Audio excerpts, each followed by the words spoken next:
Highway റോഡുകളിൽ കൂടെ നമ്മൾ വാഹനം ഓടിക്കുന്ന സമയത്ത് പലപ്പോഴും കാണാറുള്ളൊരു കാഴ്ചയാണ് ഹെവി വാഹനങ്ങൾ, ട്രക്കുകൾ ഇവരൊക്കെ റൈറ്റ് സൈഡിലുള്ള ട്രാക്കിൽ കൂടെ പതിയെ ഓടിച്ചു പോകുന്ന കാഴ്ച.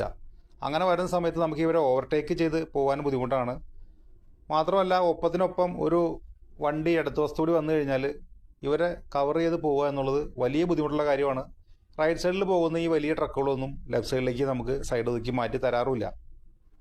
നമ്മുടെ നാട്ടിൽ എത്ര വീതിയുള്ള റോഡുകൾ പണിതാലും, എത്ര എണ്ണം ട്രാക്കുകൾ കൂട്ടിയാലും, 4 വരിപ്പാതയോ 6 വരിപ്പാതയോ 8 വരിപ്പാതയോ എത്രയൊക്കെ കൊണ്ടുവന്നാലും ആളുകളെ കൃത്യമായിട്ട് ഈ ട്രാക്കുകളിൽ കൂടെ വണ്ടി ഓടിക്കുന്ന സിസ്റ്റമാറ്റിക്കായിട്ടുള്ള ഒരു രീതി പരിശീലിപ്പിക്കാതെ നമുക്ക് വേഗത്തിൽ സഞ്ചരിക്കാൻ കഴിയില്ല എന്നുള്ളതാണ് വസ്തുത.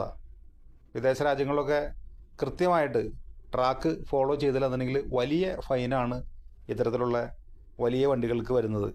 സ്പീഡ് ട്രാക്കിൽ കൂടെ പതുക്കെ പോയാൽ വരെ ഫൈൻ ഈടാക്കുന്ന സംവിധാനങ്ങൾ ഇവിടെ ഉണ്ട്.